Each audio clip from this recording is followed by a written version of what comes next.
So in the previous interview we did, I asked you about the cold, and I found that section fascinating, so I listened to it several times. And then I finally grasped something, like a few months later after having, listened to it quite a few times and thinking about it. And so what I realized was, okay, so people at the equator, they don't have a lot of cold, but they have a lot of UV. Uh, while if you go higher up in the latitudes, you've got more cold and you've got less UV. And obviously, we need UV for optimal health. So how have the people in the north adapted? So then I thought, okay, well, Jack Kruse is saying that when we're exposed to the cold, we create more internal UV. And so that must be the adaptation. And so I thought, well, this has huge implications because if I'm talking to someone that's at a higher latitude and they don't have a lot of UV in their environment, then they need cold exposure. They need deliberate cold exposure. Am I Absolutely. right in That's formulating it this absolutely way? that's absolutely the case. And there's papers out there that show that your mitochondria tan your insides. I've posted them multiple times in multiple blogs. But the problem is this is a message that I think I uniquely deliver to the world. I am pointing out something that everybody is missing.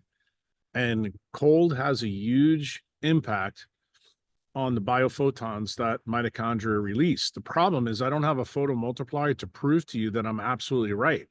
But what I do know to be absolutely axiomatically true is that human mammals are radically different than every other mammal because of where we put POMC. And POMC inside of us is in very specific zip code locations in our neural system.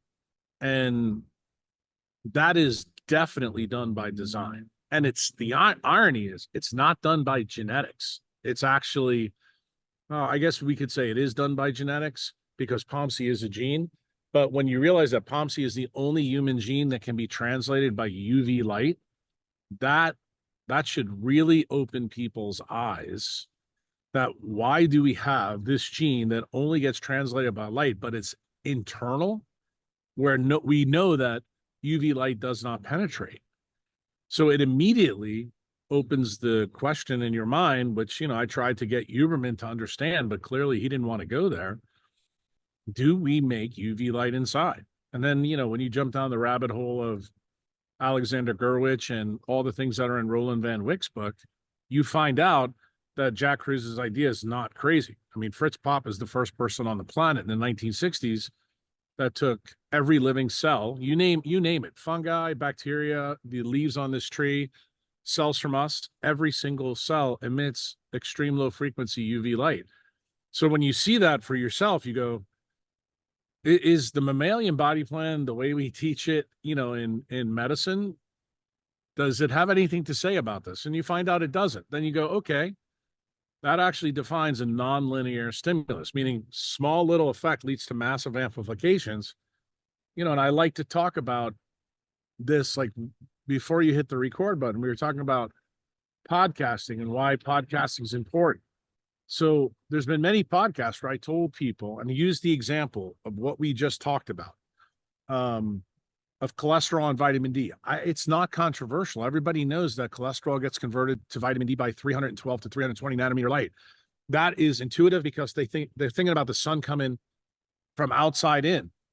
But then you do the hard stop and go, do you realize that when that change occurs, that vitamin D then gets transformed deep inside our body to other active hormones, and then it turns on 1,000 other genes, and you go, boy, that does define a nonlinear stimulus because this small little change on the skin leads to massive amplifications, in the genomic side of the story. The one that I just gave you is the opposite side. The changes on the inside lead to a massive amplification of light arrays that are inside of us. And we have all these chromophore proteins that respond to all different types of both frequency or color, because remember, frequency and color are synonyms in physics, of effects in us. And none of these things are coded for in your biochemistry book. None of them are covered in the ideas that are buried in biochemistry.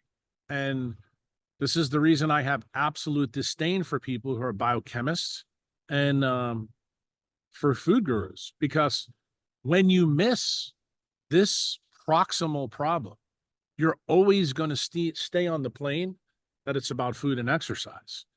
And when you see this for the first time and you realize the things that I'm saying are already published in books, this is not mind altering or new information. You know what's new about it? How they all connect, how they actually fit in a cell to run a cell in a new way. And then when you see that for the first time, you go, wow, this is a radically different system. And then you begin to understand how it is that the human mammal, went up to the 51st latitude and brain chemistry stopped. In other words, from the first hominins, which was 6 million years ago, we get to Neanderthals that are at the 51st latitude. As you said a little while ago, it got colder and there was no UV light. What was the effect that we know in reality, not Jack Kruse's opinion? All of a sudden, Neanderthal skulls went to Homo sapien skulls, and it's the first time in hominin evolution that the skull shrank. So if the skull shrank, what does that mean for the brain below it? It also shrank. Hard stop. What's the implication of that idea? Well, if the brain shrank, how did we get more complex? Then when you layer on the data that comes from, let's say, the Human Genome Project and the Human Chimpanzee Project, and you find out that chimpanzees and great apes have 3.8 billion base pairs in their DNA, but humans only have 3.2 billion, you go, wait a minute. They have more than we do, and we're in the genetic paradigm of the neo-Darwinists or the Darwinists that say, slow changes over time lead to genetic diversification. Like diversity is a good thing. And you're staring right in the face new data that says, no, genes aren't important. In fact, we deleted genes. And when you really look into this data even more, something more amazing begins to manifest. In the great apes, they have 24 chromosomes. We only have 23. What happened to the 24th chromosome? 24th chromosome, through our telomeres and microtubule biology, condensed down. Then the genes that were on the 24th chromosome of the great apes went through jumping genes like Barbara McClintock's work that people also derided, 30 years ago, 40 years ago. And they jumped from that area to chromosome 2 in humans. Do you know what gene is found on chromosome 2 in humans, my friend? Not POMC. necessarily. POMC. How do you like that? Where melanin's made. Now, don't you think that would be, how shall we say, a small little change that led to massive amplification? And then when you layer that back on what Craig Ventnor really showed the world during the Clinton administration, that humans and monkeys and chimps have exactly the same number of genes on a relative basis, you begin to go, you look at a gorilla and you look at a chimp and you look at us, and morphogenetically or physiologically, we look radically different, but yet genetically, we're more simplistic than they are. Then it makes you realize, maybe I need to question the paradigm of Darwin. Maybe I need to question the neo-Darwinist. Maybe the focus of modern medicine on the genome is absolutely the wrong place to be, because in our own species, the evidence points to that. And that's kind of the big ideas that got me to change from the paradigm that I was in. And what did I find through reading that little book, The Monk Who Sold His Ferrari, and learning about leptin? It turned out that the leptin melanocortin pathway is a story of POMC. It's a story of light. It's a story of water, and it's a story of magnetism. How does it happen? Everybody knows that POMC is turned on by UV light. So there's the light story. Also turns out that melanin is a condensed matter semiconductor that is hydrated in us. People who, will listen to this and go, I don't believe this. Great. Well, then explain to me why NASA is doing studies on melanin up in space in the ISS now. You'll be shocked to know that that's also true. They're beginning to realize that melanin is a big deal. And then when you look into the basics of water, which very few people do, the one that's probably most known because of his work and his book that he wrote is Pollock. Pollock's got a lot about water wrong too. Why? Because water fundamentally is a semiconductor. And that's the reason why it works amazing with melanin, because it's a story of electrons. And then the last part of the melanin story is the ROS and RNS story. In the paradigm that I came from, ROS and RNS, the reactive oxygen and reactive nitrogen species, are looked at as a negative connotation. They're free radicals. But what does a free radical mean? Free radical means that the chemical has an unpaired electron. We use a specific machine called the EPR machine to find that. That means these chemicals are magnetic. Okay, all of them are magnetic. Then you look at the gas on the periodic table that we use as the terminal electron acceptor. It's called oxygen, which I think you know, but it's paramagnetic. So what did I just tell you? That ROS that's made from oxygen is paramagnetic, and the ROS and RNS is also magnetic.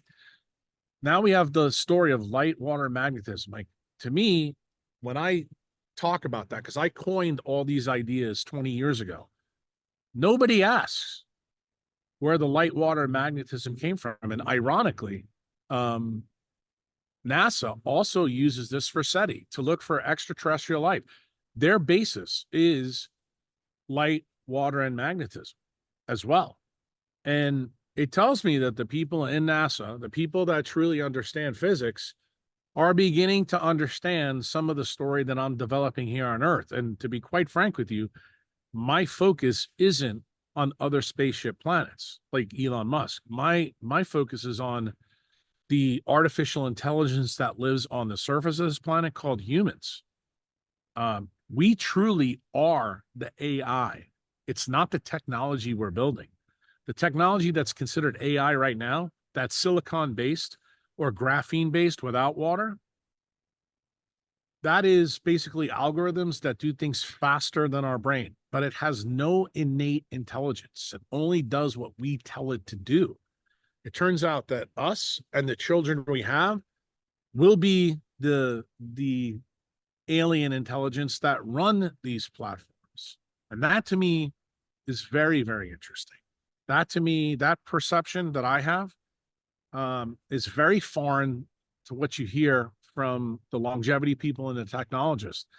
Most of those people do not understand fundamentally that the things that separates us from everything else on this planet is the biology of the leptin melanocortin pathway and how it operates with water to create magnetic chemicals that actually sculpted our genome. The reason why we have the same number of genes, the reason why we have less base pairs, is because what do you know that semiconductors do? 1 + 1 = 3 with them. Like, if you don't believe me, take your cell phone right now, and I'll do it here on the podcast. See the cell phone? This has more information in it than the Library of Alexandria. It's crazy when you think about it. In fact, there's more technology in this phone than got us to the moon. But it's true. Everybody knows it's true. And the only reason that that is a true statement is because the semiconductors inside of it allow that to be true. What I'm saying to you very clearly is the semiconductors in us is what makes us different than every other species on this planet. It's not our genes. It's actually those semiconductors. And I try to point out to Huberman, almost a year and a half ago, that the animal that he uses, the cephalopod, in his lab at Stanford, emits light through its nervous system, and it spits melanin out to protect itself. I said, in 650 million years, the difference is we now retain the light in our central nervous system, and we've also internalized the melanin inside of us. We no longer use it for protection the way a cephalopod does. We actually use it to innovate our life, and at the same time, it also protects us from electromagnetic radiation. But it requires us to constantly renovate it to keep it up on our exterior and our interior. And to get back to this bow or this circle that you brought up, you are quite correct that when you live at high latitude and there's no exterior UV light from the sun, we have used our mitochondria to mimic what the sun does and create light to turn POMC on inside of us that we buried inside of us. And when you see that for the first time and you realize that what I'm telling you is true, you can never go to sleep again. No one can ever tell you that, Darwin was right. No one can ever tell you that Richard Dawkins is right about anything he says. It's not about a selfish gene. In fact, it's everything about how we use the most complex semiconductor on the planet right now. And that semiconductor is melanin. And we married it to another semiconductor, which is water. That's truly what sculpted us. This is the reason why, my friend, there's no Sasquatch. There's no missing link. We can't find any anthropologic paleo data that shows that there's a link between the great apes and us.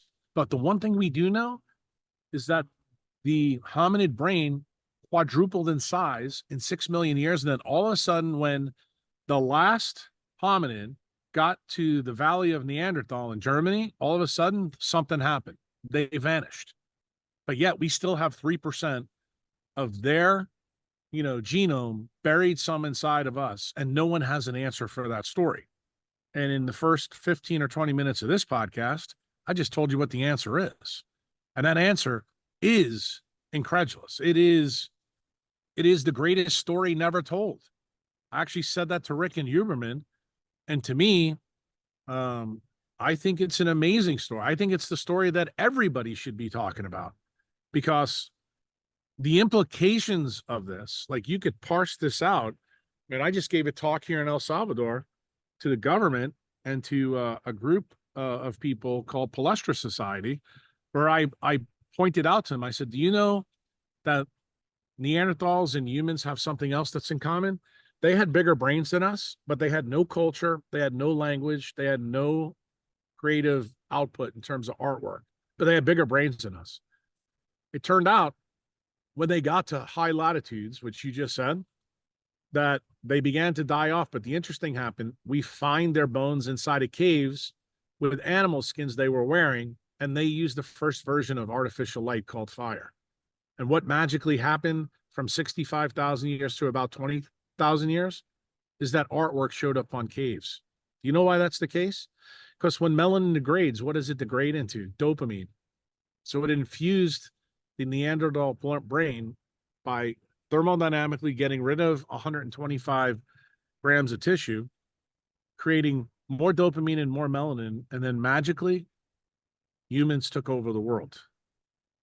The story is staring us right in the face. And if you don't believe me, the reality of this, there's been no skulls found between Neanderthals and Homo sapiens. If you hold them up next to each other, they're strikingly different.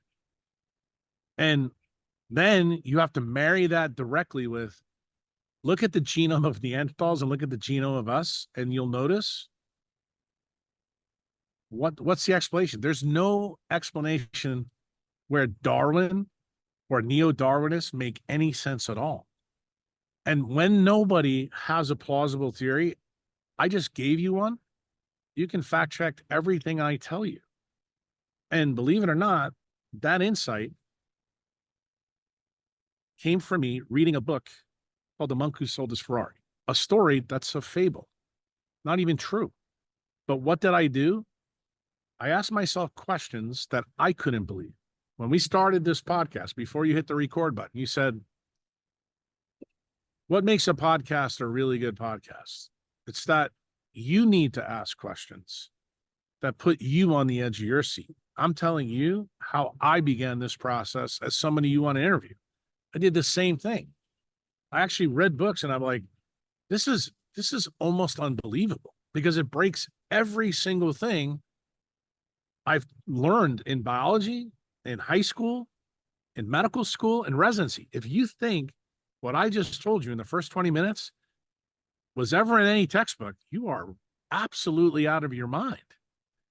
But when I had these ideas, what did I do? I didn't dismiss them. See, this is the really most important thing about humans. So we have the ability to see the world as it is not. In other words, our images, our perception, our five senses show us reality, but we actually have the ability, because these two lobes that the monkeys don't have, we do.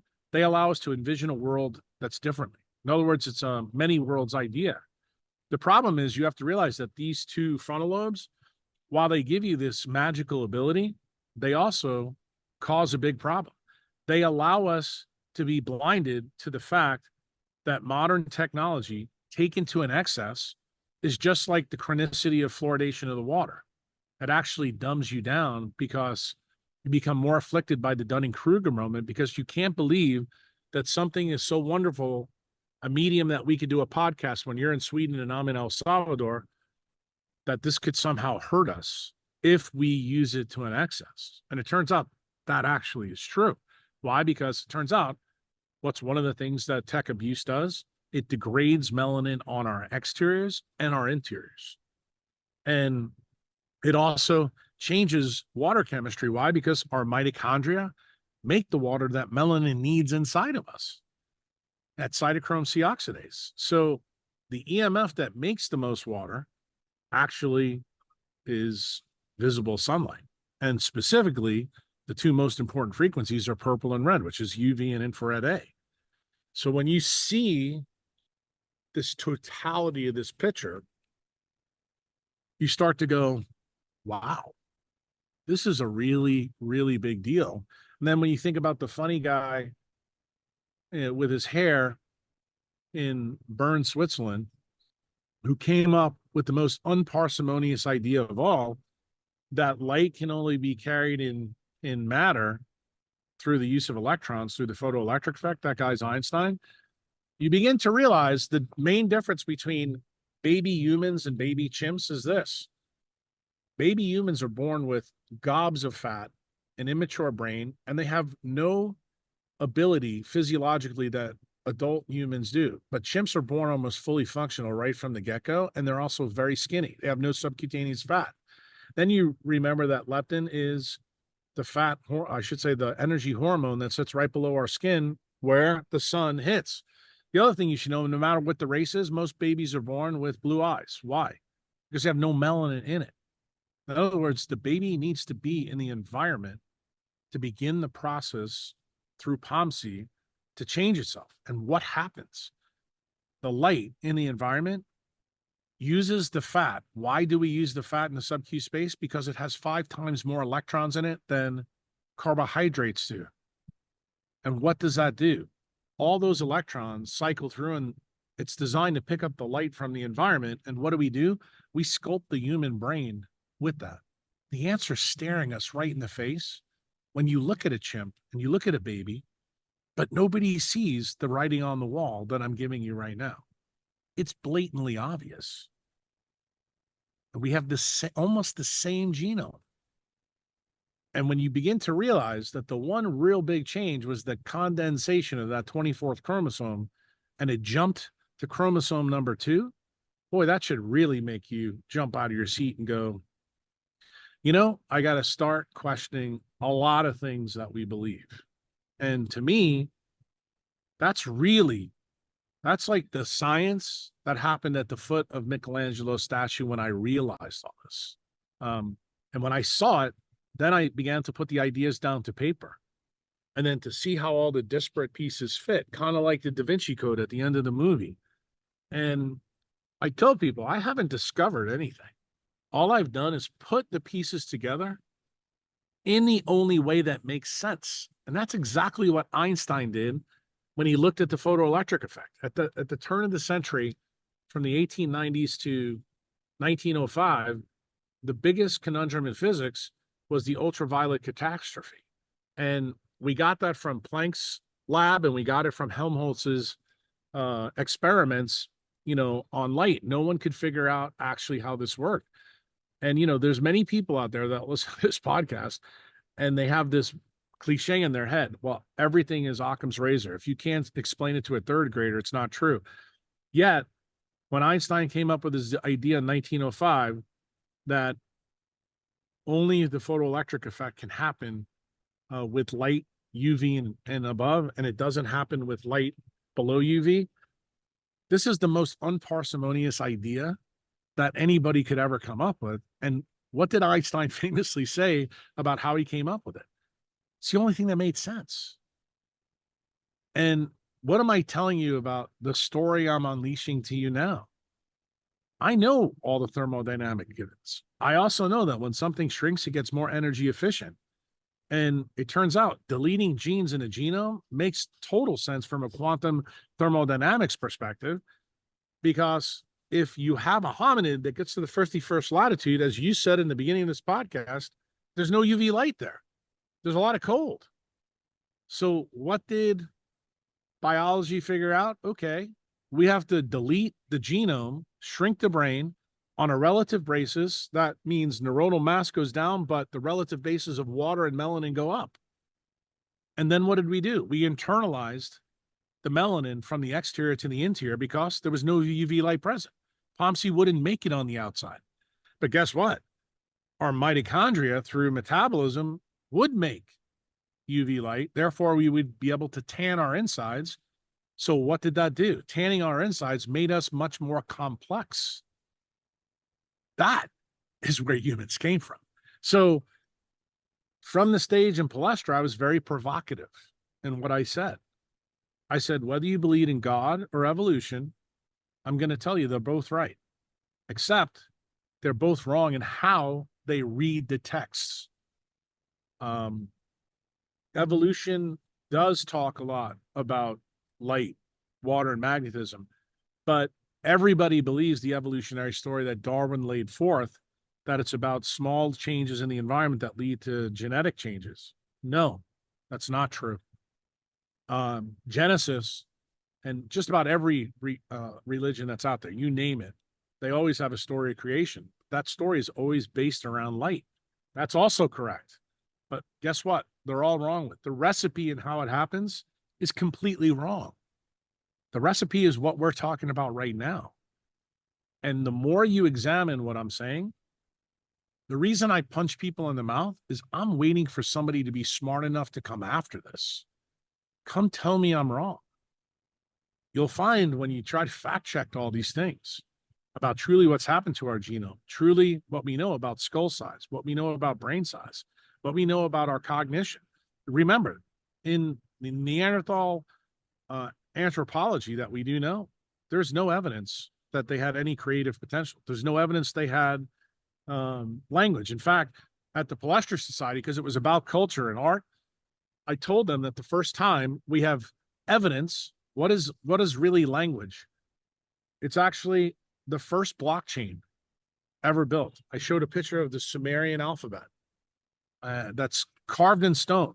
I said, what actually is the Bitcoin blockchain? It's the same thing. It's a ledger that's immutable in space. What is language? It's the same exact thing. You want to know the interesting thing that we do know from the Neanderthals to Homo sapien skulls? You know what else changed? The size of the cochlea and the melanin sheet inside the cochlea. So guess what? The reason that we see artwork and the reason we see language develop is we can actually see melanin getting put into different senses as our abilities began to change. The same thing is true with the way our pharynx and everything changed. The genes that control neural development, sonic hedgehog, all of those changed. Why? Because POMC was put in territories that it had never been in before. And this expanded our abilities. And when you see it, it's really hard to go to sleep again.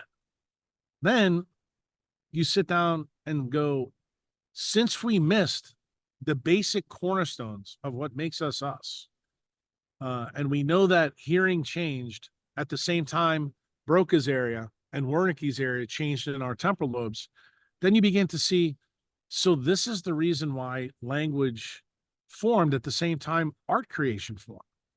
That, like, it's no mystery. It begins to become obvious, and then you think about all the modern diseases where dopamine levels drop. You know, initially we created dopamine from melanin degradation. What happens if you take a modern human and put it in an environment where it's constantly degrading melanin and never makes it? I mean, that's exactly what Bill Gates, the dermatologist and ophthalmologist, would have you believe, right? That the sun is toxic, right? And when we go outside, everybody wears clothes. I know where you live in Sweden in January, I bet you there's not a lot of people out there that are walking around buck ass naked, in the elements, right? So the question you should ask when you hear this story laid out is what happens when you put a modern human, what happens to the melanin on the exterior? What happens to melanin on the interior? Turns out it degrades. So what does evolution tell us about when melanin degrades? What did we come from? We came from the great apes and chimpanzees. Whether you believe it or not, I could care less, but that's the truth. All of a sudden, we develop humans that are a transition. They're called autists. They're silly talking monkeys that can't talk anymore. What else do you notice? They also have this sensory processing disorder where they don't interact with their environment well. You know why? Because melanin is degraded in all 5 of their senses. In other words, they're becoming more like what they used to be. That's called evolutionary atavism. That is a story that also centralized science has no answer for. But yet, Uncle Jack does. In the greatest story never told. Why? Because it's almost unfathomable to believe that something like that could occur. But when you look into it and you think about it, you begin to go, well, what else is linked to this? And it turns out every single modern Neolithic disease that I can think of outside of the truly genetic ones is caused by this problem. So when I hear people like Bobby Kennedy or Nicole Shanahan, or, even now Trump in the United States talk about where these diseases came from, I'd say to them, how about we do a hard stop and realize when we started changing the environment of man? Started in 1893 with the AC power grid. Everything we have that we call prognoscent, like the thing standing in front of you, that microphone, this computer in front of me, all of these things actually just act like the artificial light that was in the caves with Neanderthals, or the skin that we put, the clothes that we put on. All of these things change the frequency of light. That means they change the signaling in POMC. That means ultimately they change the biophoton release of the cells inside of you called mitochondria. When you see that for the first time, all of a sudden, Uncle Jack isn't as crazy as you used to think he was. There's an interesting observation that I've made when it comes to melanin, and I think if I ask this question, it might make the person listening understand this even more. Because most people think about tans as just the color of your skin, but it's far more than that. So what I've noticed is that some people retain their tan better than others. Some people get a tan and then they lose it very quickly. And more specifically, I've noticed that some people lose the melanin on their face more quickly than their body. And so I guess that that's because of internal melanin deficiency, and I guess that when you lose it a lot in the face, that indicates that the brain has a lack of melanin, more specifically. But I'm not sure Well, about that. That's why I'm asking you. you're absolutely correct. And actually, you just described the mechanism of vitiligo. You just described the life of Michael Jackson. So speaking of UV, once again, there's something called neuropsin, which I learned from you, and neuropsin is very interesting because it's a photoreceptor that reacts to UV and Specifically UVA. UVA. And the thing is, that means that, it's the biggest slap to the face to dermatologists ever because they say that UV is dangerous. But if we have a photoreceptor that requires UV, then obviously UV is absolutely necessary for optimal human health. So the reason I'm But asking is because we never I'm talk not about really it, though. sure what neuropsin does. So, Well, it's a UVA detector. Remember, UVA is the weakest form of UV light. Remember what I told you, that POMC gets translated from UV light. Remember, there's different versions of UV light: UVA, UVB, UVC, and VUV, which is below that, all the way down to about 100 nanometer light. And it turns out UV light actually stimulates the translation of POMC, but specifically, it stimulates alpha, beta, and gamma MSH. What do those things do? Well, one creates melanin, the other one stops appetite, and the other one affects satiety. All of a sudden, you start to see the leptin prescription manifest right in your face. All of a sudden, you start to realize the story in The Monk Who Sold His Ferrari. This was not difficult for me to figure out. The problem was the family of MSHs were always a conundrum to me in neurosurgery. I knew about POMC, but I never really parsed out how the whole system worked. And part of the reason why is because I was taught the biochemical paradigm. No one actually knew that UV light translated POMC, and then it created this melanin. And when I saw that for the first time and I learned about neuropsin, I said, you know what? Neuropsin is buried in our skin and our eye. Why? Because that is when sunlight first hits us. In other words, that is a wake-up call to the rest of the things that come from neuroectoderm, that the light that we need that makes us human is present. Therefore, we should go into it. So what's the collateral effect of that? The most amazing neuropsin story that you need to connect to this is another chemical cleaved from POMC. It's called beta endorphin. When you're in the sun, you're designed to remake and release an opiate. So you're designed to be addicted to sunlight. What is nature telling us? We're supposed to be out in the sun because it's what sculpted us and makes us human. And when we're not in the sun, what happens? We become subhuman. We become somewhere in between humans and Neanderthals. And that's what most of the diseases that are Neolithic truly are. These are atavistic pathways in evolution that occurred probably 2 million years ago in the latest transition to us all the way up to about 65 to 30,000 years ago. And where, Neanderthals were effectively eliminated or extincted was about 30,000 years ago. But in that time frame, that's when we became the most dominant mammal on the planet. It's not even close. And when you see it for yourself and you understand how light, water, and magnetism determines this, if you have a Neolithic disease and you live at the high latitude, it's going to be very difficult for you to fix it there, unless you live completely in the cold. Why? Because the light is always bad there. And if you remember what the fable in The Monk Who Sold His Ferrari is, you know that Nepal, when he went up to the Himalayas, that's also fairly high latitude when you consider India, because the tip of India, I think, is at 20 latitude. The top of India is probably like 35. But what's the difference? The difference is when you go up at elevation, every 1,000 feet, you get more and more UV light.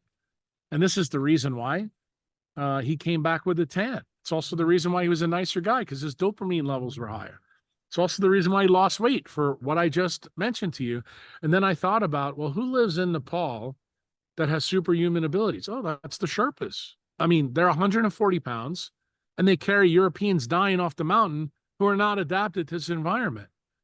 And they have no problem doing it. And why? Because their muscles aren't hypertrophied like, the Sean Bakers or the Peter Attias want to tell you. These are small little people whose muscle strength, which is also controlled by the leptin melanocortin pathway, small muscles that are very, very powerful. In other words, there's a disadvantage to hypertrophied muscle. Why? Because they're energy inefficient. This is the right reason why people that have really big muscles don't live long. That's not the longevity. The longevity story in muscles is muscles need to have good strength. People don't realize that muscle fiber type determines strength.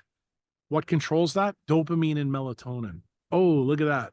Two chemicals made out of what? Aromatic amino acids that absorb what? UV light. We're back to the same story again.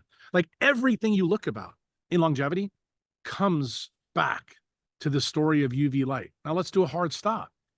What have I said consistently for 20 years? If Bill Gates and dermatologists and ophthalmologists are followed, you will get more disease and they ultimately will profit. And that's exactly what we've seen. They will have you believe that technology is the best way to go. The drugs are the best way to go. Wearing sunglasses has no problem. Peter Attia has been on podcasts and saying, if you can't do 100 push-ups, we shouldn't even talk about wearing Apple AirPods in our ears. That's idiocy. Absolute idiocy if you think about the story that I'm laying out to you now. Why? Because when you put those things in the air, what are you doing? You're degrading the melanin sheets in your cochlea. And I already laid out the evolutionary case, what the potential risks of that were. And that's what I'm trying to say to you. We're making famous people, or I should say, we're making ignorant people famous. And we can't do that. And I know that that is axiomatically true. Why? Because Peter Attia's book is a New York Times bestseller. And if you think about what I just said, if you read that book, It's the fastest way for you to lose longevity, not gain it. And I know that 90% of the people that will listen to this podcast will still not believe what I just said. I'm okay with that. I told you before we started, hit the record button. I'm interested in the 5 people in your audience that do get it, because those are the people that are going to change the world. The people that believe Peter Attia is right, they're just going to keep, paying for his Mercedes payments and his Aura Ring, lawsuit win and things like that. I'm okay with that. I believe in evolution. Evolution requires predator and prey. It requires, some people are going to get the message and some people don't. But the people that get into the sun and that use technology wisely, that's my tribe. Those are the people that I focus in on. A while ago, I made a video about, sunlight and light, and I tried to explain why, UV is necessary. And one of the things that came up is, of course, vitamin D. I had to talk about vitamin D. And obviously, you can get it mostly 3 ways. Either you get it from food, or you get it from the sun, or you get it through a supplement. And so I tried to make the case for sunlight, of course, for UV, for UVB more specifically, of course. And I wanted to know why supplements, what the difference between supplements and UV is in terms of how the D3 works in the body. And so I went to jackkruse.com and I looked up, the articles, and I read, I think it's in the Time, a Time article. I think it's Time 9, something like that. That's the name of the article or blog post. And like, it was amazing. And the way I tried to describe it in the Time video 11. was, Time sorry, 11. yeah, yes, Time 11. Time And the way I tried to describe it in the video was that D3 by itself doesn't work, because D3 is a measurement of the UV energy inside of our tissues. So, and the analogy I gave was, imagine doing business on the premise of you having $1 million, but you not actually having any money. That's what supplemental D3 is. The way I saw it after reading the article, so, or blog post. So, was that correct? How would you describe it? Yeah, it is. And I mean, if you parse out the real issue that, I think your listeners will resonate with, when you take a supplement, what are you doing? I think most people know that D3 is a fat soluble vitamin. I don't think that's controversial. The interesting thing is what people don't realize, that sunlight in the skin, when it's there, it actually creates it from cholesterol, but it has to be sulfated. When it gets sulfated, it becomes water soluble. Why is that important? It has to go from the surface of the skin to the arterioles below the skin to get to the liver and kidney to be converted. It has to be water soluble.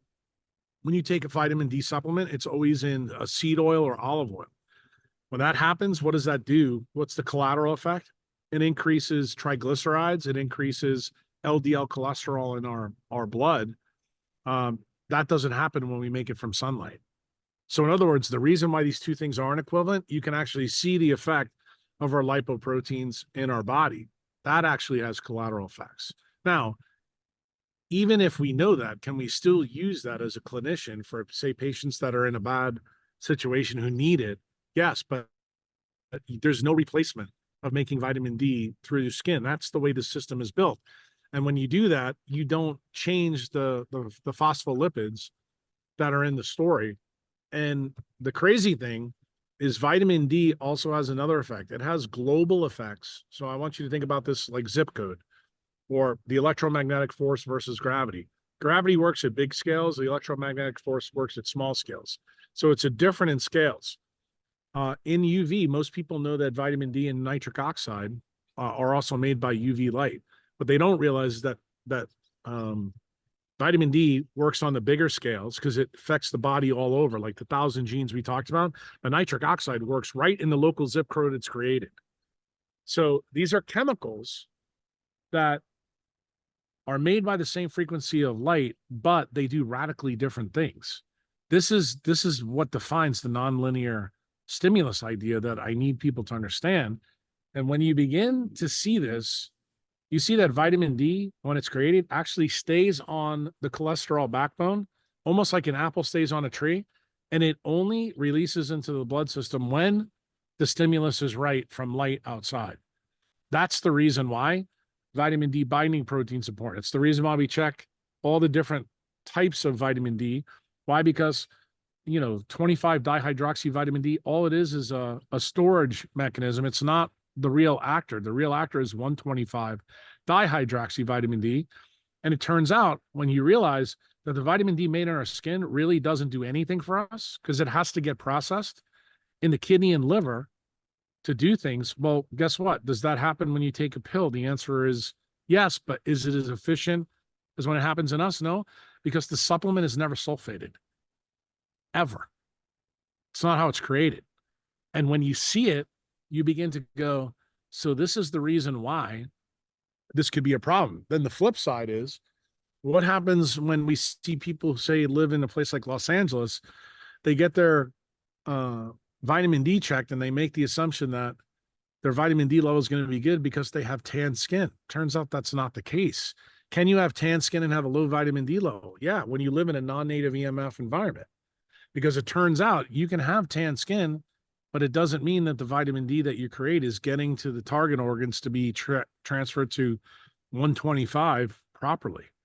And this is offensive to, the abilities of humans to think. Why? Because they don't understand these little steps and how incredibly important they are, because they don't see the world from the way nature's built. And when you see this, you begin to go, so tanning is not really a good proxy to use for health. It is. And it's the same reason why you can see somebody who has, I wouldn't say white skin, but say they don't have a deep tan like you do. Yours is actually more genetic because you bury more of it on your exterior because you're built for a more equatorial environment. The thing is, the flip side is not true. Can you have a decent vitamin D level, say if you live, I don't know, in the south of France, on the Mediterranean? The answer is yes. And when you start to see all these little pieces and you begin to understand how POMC and water work, then you begin to realize that non-native EMF and blue light are actually the same thing as an asteroid was for the dinosaurs. It absolutely is destructive to the way we're building, because what effectively is happening, it's taking photonic energy away from the electrons in our body. It goes directly back to the story that I just told you about melanin and water, that it's breaking the most fundamental things that make us human. So I'll give you another example. Hopefully this doesn't offend you, but what happens when you take equatorial African people and put them up in high latitude? You get crazy behavior and activity. That's exactly what's going on in Europe right now. And the thing is, people don't see it. They want to blame the religion. They want to blame the ideology. They want to blame this and that. No, I'm going to tell you, everything that we're seeing right now is quantum biology. Everything I see, this is evolutionary atavism at its evident. And the thing is, people don't look at it like this. Why? Because our society and civilization beliefs don't allow us to see past this. And this is one of the downsides of our frontal lobes. See, our frontal lobes gives us the ability to see the world as it isn't, but unfortunately, we don't use it many times on ourselves. We don't realize what the detriments to the beliefs that we have in culture and society have put on us. And I think when you see this story for yourself, you begin to realize that it's incredibly powerful. It's incredibly important to see. Why? Because the way in which you look at current events and the things that we're advocating from a tech side, you begin to see that technology truly is an asteroid that we've created for our own demise. And it means that we need to use light really carefully. All technology is based around light, water, and magnetism. Why? The light is different than the visible spectrum we need. The reason why water is affected, anytime we use excessive amounts of non-native EMF, it creates less water from cytochrome C oxidase. So that means there's less water to work with melanin inside of us. And the third part is non-native EMF not only dehydrates us, but it also changes the ROS and RNS signal that's created in mitochondria. And what is designed to mitigate the risk of that inside of us? Melanin. So when you put the Apple AirPod in your ear and Peter Attia will have you believe that doing push-ups is more important than this, realize you're degrading your hearing. That's what tinnitus is. That's what Meniere's disease is. That's what deafness is. But also, this is where you'll eventually, in a transgenerational idea, this is where autism begins. This is where language breaks down. This is when you don't understand what your girlfriend's telling you. In other words, cognition becomes a real big problem for you. And you don't realize that putting this Apple technology in your ear is one of the reasons that this is happening. This is a big deal. And I find it personally offensive that somebody who has an MD after their name doesn't understand the basics of how where work. And there's millions of people out there that think he's really smart, and he is smart, but he's not smart enough. He's definitely not smart as nature. And what I try to do is get people to see what he doesn't see. I believe the writing is on the wall, but many people can't read. That's what this podcast is about. Learning how to read what made us human, what sculpted us. Turns out it's just what Roland Van Wyck's book said. Light sculpts life. That's the truth. Continuing on the melanin trail, something that, one listens to you a lot, and I believe some things take a while to click because they're fairly counterintuitive to, people who have studied basic biology, because of course you aren't taught those things. And the thing that blew my mind was that what melanin does is essentially what chlorophyll does. Isn't it what it does? Well, I think this is a cool idea. I would tell you chlorophyll is more similar to hemoglobin than it is to melanin, but I do agree with you that chlorophyll, hemoglobin, and melanin all have the same basic effect. What is a semiconductor? It's a crystalline lattice that absorbs light and then re-emits light differently. So what does it do? It imparts different frequencies. So if you look at, or I should say the emission spectra is different. Melanin does something very, very bizarre. It absorbs all frequencies of light from RF all the way up to gamma rays, and then it can mitigate those risks. But then it does something crazier. It creates more electrons from splitting water. So when you put water around melanin, instead of doing what chlorophyll does, chlorophyll splits oxygen and hydrogen and gives you 2 electrons. Well, melanin gives you a minimum of 4, but it can actually give you way more than that. So melanin, the way I think about it, is a way for us to split more electrons in water than anything else. And what makes water the magics of life? It's the true transformer of life. It's because water has more electrons buried in it than just about any other substance on Earth. That includes all foods. And to scale this back to our original discussion, remember what I told you about baby chimps and baby humans. What are we? A ball of fat. Okay. What else though? Baby humans are 80% water by volume. A guy like me who's 60 years old, I'm about 55%. So what did I just tell you? As we age, we have less electron potential in us. So that means we need more sunlight so that melanin can split more electrons to keep us going. That's really the story of longevity right there. So you can take Peter Attia's book and just go like this, because I just basically gave you the answer. Sunlight and melanin with the ability to separate electrons from water is the single key game of the human species. And we see that evidence in baby humans. Baby humans basically use the fat in their system to create an unending source of electrons. They're using electrons in fat and electrons in water to build the brain.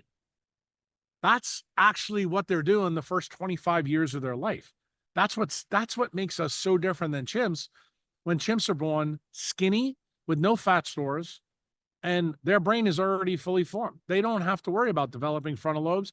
They don't have to worry about, myelinating all this parts of their brain that goes forward. It also means that baby humans are very, very susceptible to electromagnetic damage. And we don't realize that when we give a kid an iPad or a phone, you're actually destroying their brain right from the get-go because they don't have any of the myelin on the outside of their neurons to protect them. What myelin does is effectively protect neurons from degradation. And this is the reason why I try to point out the story to you about the Neanderthals. People don't normally look at fire as artificial light. But if you look at the decentralized loop in circadian biology, it's light and dark. When it's dark, it's meant to be dark out. You're not supposed to have any light at night. And that includes fire, okay? That includes candles. That includes the bullshit red lights that everybody wants to sell you. I mean, if you're going to use them, you're better off using them maybe when you're inside your room or you got a computer on with you. I think that's probably the best use for them. But when it's dark, it's designed to be dark. Okay. There's a reason for that. And you can tolerate melanin degradation as long as you get back in the sun to stimulate that to come back. The problem is we've built a world where silly talking monkeys never go in the sun because they believe Bill Gates, they believe the dermatologists, they believe the ophthalmologists. And we've created LED lights, incandescents. I mean, look what Barry Obama did. You know, in 2008, 2009, he said, we're going to get rid of incandescents and we're going to do LEDs. He basically sped up the cognitive de-evolution. And I believe it was done for nefarious reasons because they know they can control people doing it that way. So what did his vice president, who's now president of the United States, ironically affected with dementia? Shocker. He's going to get rid of them completely from the United States by 2028. That was released the first or second year of his presidency this time. So guess what? They're warning us, the dominant superpower on the planet is warning us, they are not slowing the asteroid down. So it's incumbent upon you to understand what I'm saying in this podcast. You have to be a salmon swimming up the stream when it comes to light. That's the warning I'm giving you. And here's the beautiful part. It doesn't matter what laws the government makes, you can still do what you need to do to take care of yourself. When you understand what truly makes you human and gives you the unique physiologic and cognitive abilities that you have, swim in that light, imbibe that light. That is the diet that you need to understand, the light diet. It's not about food and exercise. It is about the light we live under. All food and exercise does for us is it extends us some benefits, but nothing is as powerful as the story of POMC, of the leptin melanocortin pathway, and the story of how that pathway works with water. It's a total photoelectric story. That's what makes us special. To be more specific about the original idea, the way I saw it was that, okay, so in photosynthesis, we use light to get electrons from water. And so then I heard you speak and you said that the melanin, light hits it and we get electrons from water. So that means we're directly getting energy from light. Like the same energy we get from food, that energy, we get that directly from sunlight. And I don't think many people in the health community understand that. So then No, that made me I think. agree with you. So then that made me think. And then I thought, okay, but if you have a very good light environment and you have someone with a bunch of melanin, so an equatorial African at the equator, and they have all of this melanin and they have this ability to get a bunch of electrons, really, how come they aren't, or maybe they are, and I don't know, how come they aren't absolute superhumans then? They are. Just think about the Kenyans. Any place they go to run a marathon, has anybody beat them in the last 20 years? I'm not sure. No.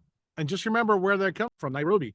It's 1 degree north on the equator. They have the darkest skin on the world. It's almost like purple. And they have the best muscles. Remember the muscles I told you about with the guys on the top of the Himalayan mountains, the Sherpas? Yes. Kenyans also have the same fiber type. This is the reason why they're the best endurance athletes on the planet. They can run like crazy for really long times. Not only that, they have coupled haplotypes, meaning they don't dissipate any of their waste energy as heat. They're using every last bit of what they got. It's like they're a Ferrari engine. The problem is if you want to see a Kenyan do terrible, put them up in Detroit or Toronto for a period of time. Guess what happens? Everything about them falls apart. Not only does their physiologic abilities leave them, but so do their cognitive abilities. That's exactly the reason why Somalis that relocated to Detroit and Toronto and in Minnesota, this is the reason why they become radicalized. It's the reason why they have now autism there when they never got it in Somalia. In fact, you know, Somalis never even have a name for autism, but yet Somalis that emigrate the high latitudes get that disease. The question then that I really wanted to ask is, in that case, if they are the most adapted humans to get energy from sunlight, which is far more efficient than from food, because then it has to go, because it's mass, it has to go through your digestive tract and everything. Um, shouldn't they also live the longest? Not particularly. I mean, think about where they live. They live in a wilded environment. Um, what's the number one thing that's affected our longevity more than anything else? It's infectious diseases and trauma. Well, if you know anything about the continent that they come from, they've not done a good job with basic sanitation. If you've ever been to Africa, you'll see there's more garbage in the streets. There's not potable water. I would tell you that I think the single biggest thing that Africans should do is they should make their land less arable, make it more potable with water, and put sanitation in. They did that, they would live the longest of anybody else. The people like in Europe where you live that live the longest are the people in Iceland. They live on a volcano. In other words, they're constantly creating deuterium depleted water. They're getting huge magnetic flux. They have shitty light, but most of them embrace the cold. Longevity isn't just a story of light. What I'm trying to tell you, it's a story of who maximizes light, water, and magnetism. And the people on the African continent have not done that because that's society holding them back. They have all the thermodynamic givens they need, but they don't use them properly. And I would submit to you, the same thing is true in Europe, and the same thing is true in the United States. The reason why we have certain chronic disease in the United States and we don't have them in Europe is for exactly the same choices that we've made. In many ways, the United States has renovated the suite on the Titanic that's sinking, and they don't realize it. The same thing is true with EHS in Europe. That's the reason why EHS is more common in Europe, has to do with the oscillation of the power grid. Let's take this even further. So I hammer this point in. People who are Indian for 5,000 years lived in Mumbai and Bangalore eating a vegetarian diet, which we know is not electron dense, but they were always in the sun. They never had a problem with diabetes. What happened 30 years ago? Meta and Facebook put their data centers over there. Everybody started using cell phones. Now it's the number one place where you create skinny diabetics. Why are they skinny? Because the leptin on the outside, the light is helping them, but they get diabetes because the light through the eye is causing the problem. Remember, there's two different ways to get diabetes. The diabetes we create in the United States, it's more visceral diabetes. That's from light destruction, coming through Boson's loop. The diabetes, though, can be formed other ways. We're seeing it in India. And the interesting thing is, we know that these people have a 5,000-year history where they didn't have this disease. Literally, we've created 125 million diabetics in 30 years because what did we invite in? An asteroid called non-native EMF.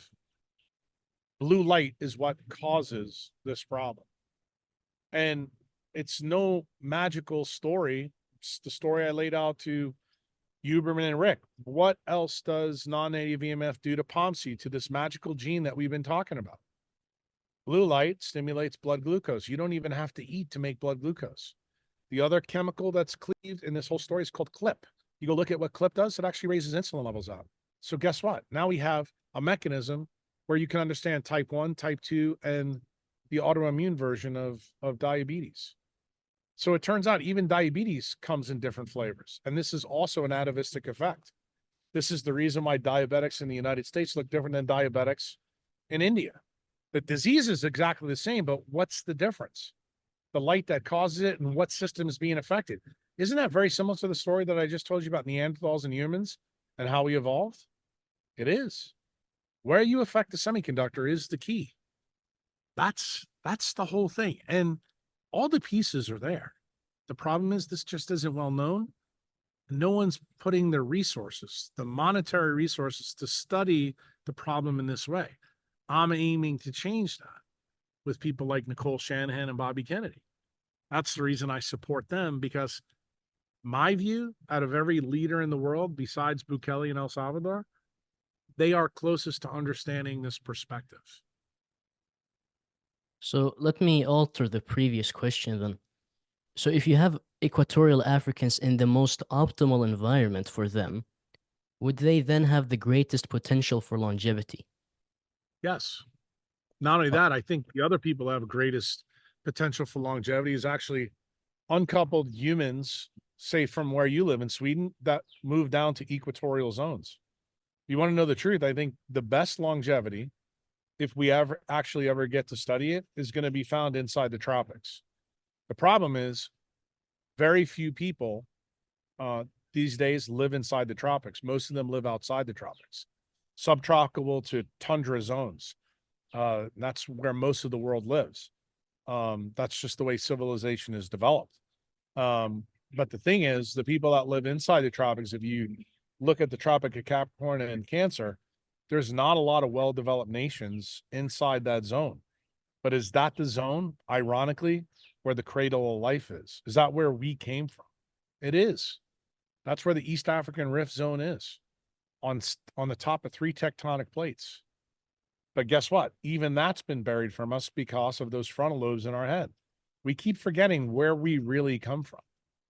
Our prologue has a lot to do with our past.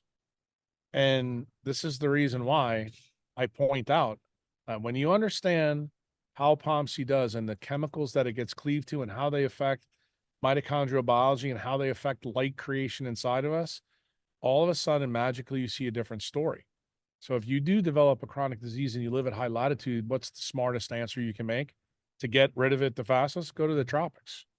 Corollary is, if you're in the tropics and you're tightly coupled, never go live in a place like Minnesota. Never go to a place like Sweden. That's probably the biggest mismatch you could ever give yourself, and you will see it in your cognitive function. The problem is most people up there don't believe it because you're not aware of what you can't sense. And here's the craziest part of the story. The reason you get the Dunning-Kruger effect, remember the story I told you before that we started to bury melanin sheets between our senses? Once those melanin sheets degrade, you actually lose your perceptual ability to actually understand what's going on. So let me explain this to you from a quantum mechanical perspective that'll probably blow your mind. You remember before you hit the record button, we started talking about Cameron Borg, and the first question he asked me about smell and about mates and all that. What's a corollary of that story that ties directly to what you're asking me?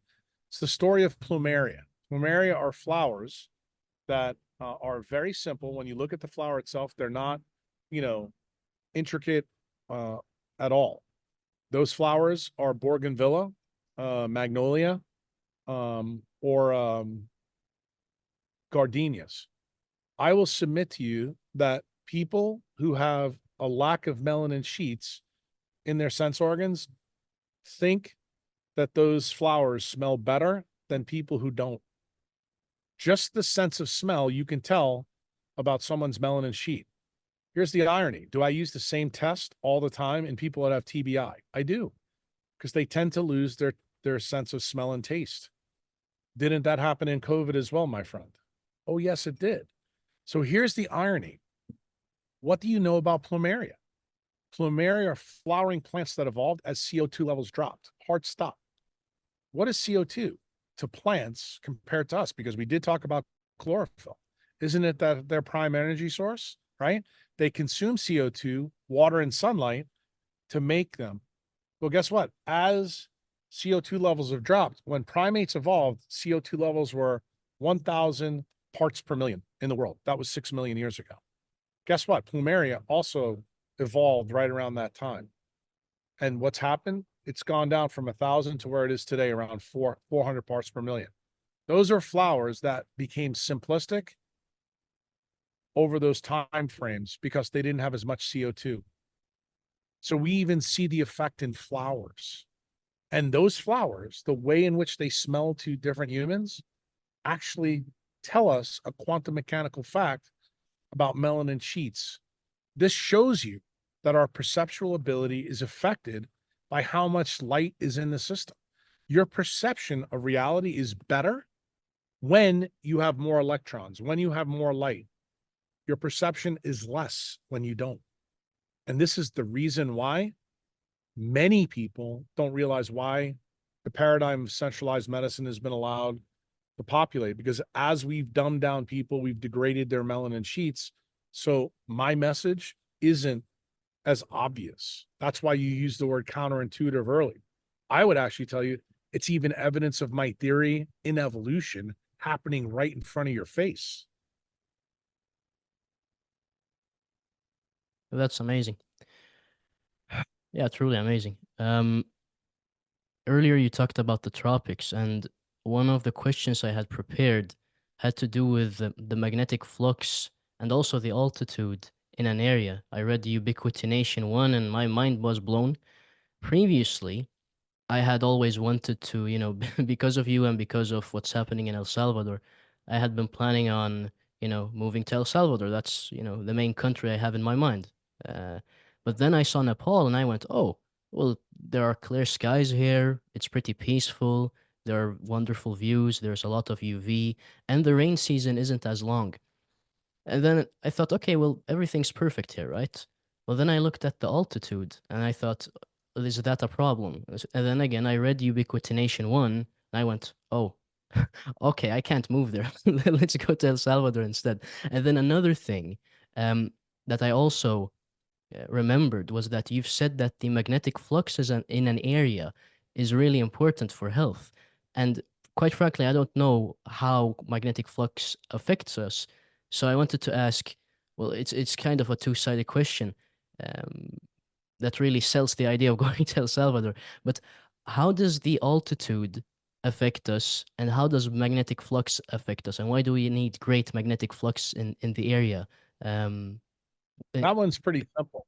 Um, Altitude affects you two ways. Altitude actually can bring you cold and UV at the same time. That's actually the story in the Monk Who Sold Us Ferrari.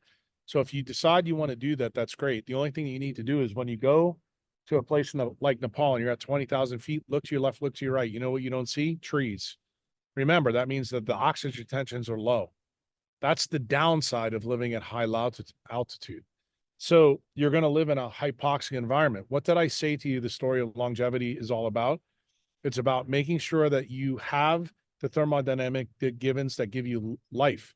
So again, this points out, is it always a story about light and water? No, you also have to remember oxygen is a magnetic part of the story. It's paramagnetic. You need it for your terminal electron acceptor in mitochondria. So living at high latitude comes with a cost. It means if you offset it with other parts, meaning water and light, that you can offset it.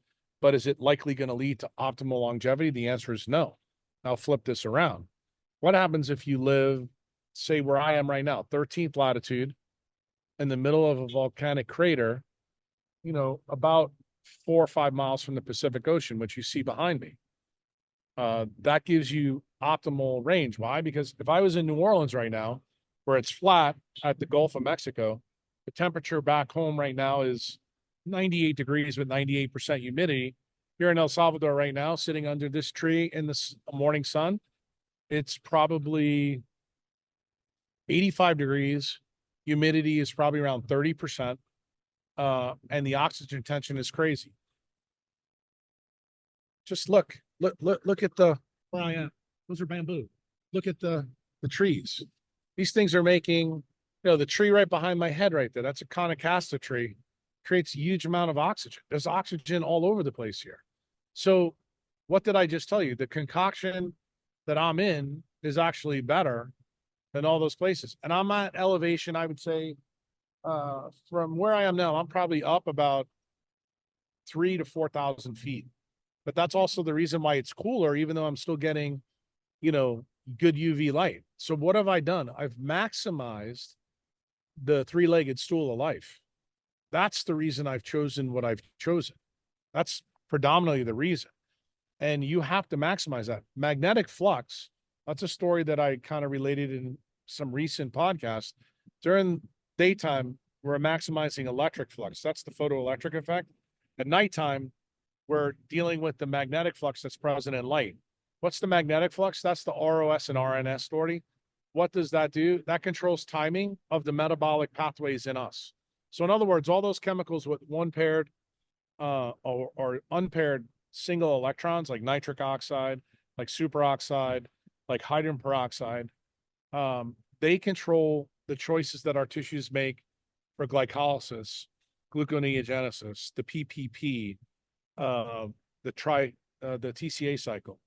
It gives us optimal choices. So, in other words, our colony of mitochondria in those tissues make the optimal choice that they need at that time. In other words, there's less um, entropy in the system. In other words, things are more tightly coupled. They work optimally. That's actually what magnetic flux does. It controls the flow of energy in tissues based on the state of the colony of mitochondria in those tissues. And you need that in order to live a long life, because what is the story of life? We're not designed to be in an equilibrium state like biochemistry tells us. We're designed to be at a dissipative state, which is decidedly away from equilibrium. The only time we're at equilibrium is when we're dead or dying and we have rigor mortis. And Gilbert Ling is the one that gave that idea.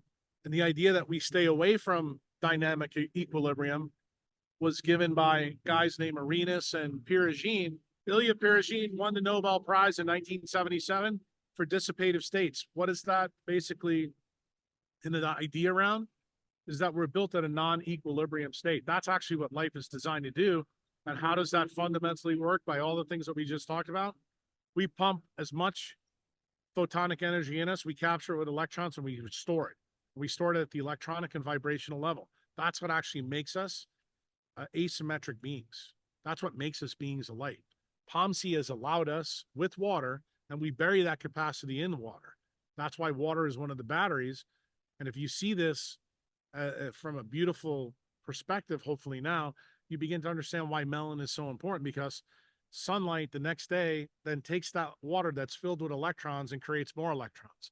In other words, it becomes an unending source of photoelectric power. Now, with time, as I told you, when you go from baby to Uncle Jack, you only have 55% water from 80. So what happens? That's the story of heteroplasmy. Heteroplasmy means that we become less efficient making water at cytochrome C oxidase. That's fundamentally why we age. Aging is not a bug, it's a feature. It's a design feature. So the guys that are telling you that longevity somehow can be beaten, like Peter Attia or Matt Caberlin or David Sinclair, they're all fucking scammers. Aubrey de Grey, they're all scammers. The longest that we know that we can live is the best evidence we have in the modern environment. That's Jean Calment, 122 years. That's about where we're going to be. And when we build a world that's subtracting energy from us, like we are with non-native EMF, our ability to be even better than that is declining every decade. The more we embrace technology, the more we keep selling computers with blue screens, there's no fucking chance we're going to beat her record.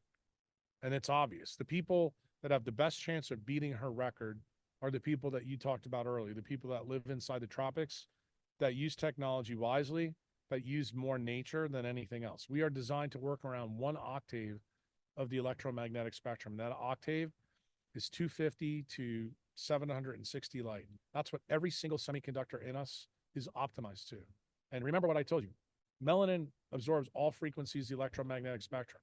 What does melanin biology tell me? That there is more fat on the bone, but we have not adapted more of our environmental plan to take advantage of that yet. Why? Because we've changed the electromagnetic environment radically in 140 years. That's far too fast a rate for melanin or the leptin melanocortin pathway to catch up. Do I believe that there's ongoing renovations currently right now? Yes, I do. But I think that those are subtracting our life before they expand it. And I think the next step in human longevity is going to be through adaptations made in the nervous system and our immune system.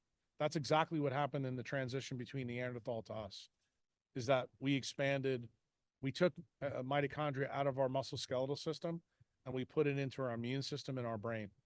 And we used it in very different ways. We put most of the mitochondria in the gray matter, and we put a lot of our power in our B and T cells.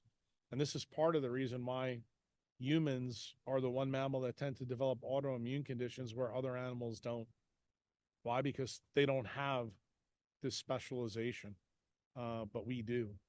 And anybody who's got an autoimmune condition by definition, you've already told me that your environment sucks. Now, you may not realize it, but hopefully people that listen to this podcast begin to realize this is the reason why the big changes between the rest of the primates and us has been found in our immune systems and in our brain. That's actually what increased our longevity. It's the reason we live longer than gorillas and chimps. Those two things are the reasons we live longer. And when you asked me the question earlier, why isn't it that Kenyans have better longevity? It's because just because you live in a good environment doesn't that mean that your brain or the diseases that you're around can navigate as well as you think. And it turns out, that when you have garbage in your streets and garbage in your reservoirs, or you don't even have reservoirs, you don't have potable water. Remember, what is Africa? Basically, it's an arid desert. There's very few places that have big cities that are built with these things in mind. If they changed that part of their civilization instead of robbing from their people, I do believe Africa could be great again. But because they don't do those things, that's the reason you never see them. So there's places now that share a lineage with Africa, namely El Salvador, that has volcanoes, that has this, that are now trying to change their civilization. Instead of being highly destructive to humans, they're trying to return freedoms, give them water, give them a better electromagnetic footprint, get them out in sun. Those are the places that where human flourishing, I think, will exist. That's the reason I'm here. I mean, I could ask many questions, but just to follow up on that, when I read about the water quality in El Salvador, I mean, everything about that country seems to be perfect right now. The only thing that worried me a little bit was the water pollution. So, I mean, you're there. What do you think about the water? Water pollution is a big issue. The nice thing is we don't fluoridate the water here, which is good, but the same problem that afflicts Africa is present in El Salvador. Remember, the government here now has got the message. I'll tell you a story because, and we'll probably have to end it on this because I'm going to need to go. But this is a pretty cool story that I shared with Palestra. When I met the president about a year and a half ago, he told me that he bought a coffee plantation in a part of the country where people told him not to buy the plantation because it's been a struggle to grow coffee on it for a long period of time. And the reason why is because there was no good water there. And I laughed, and he asked me why I was laughing. I said, do you know the places in the world that have the best water is always where volcanoes are? And he looked at me, he goes, really? I said, yeah, the place that makes more groundwater than any other place in the world is Iceland. I said, the difference is the water table is much higher in Iceland because the volcanoes are relatively new. I said, the volcanoes in El Salvador are about 60 to 80 million years old. That means that the water table is lower, so you need to drill further down. I said, so the people that gave you that advice, they were telling you the truth, but they didn't tell you that there's more deuterium depleted water buried deeper in the ground in Central America than you could ever imagine. And I said, if you ever get the technology to drill your wells deeper, you're going to have an unending source of water that you could feed the rest of the world with.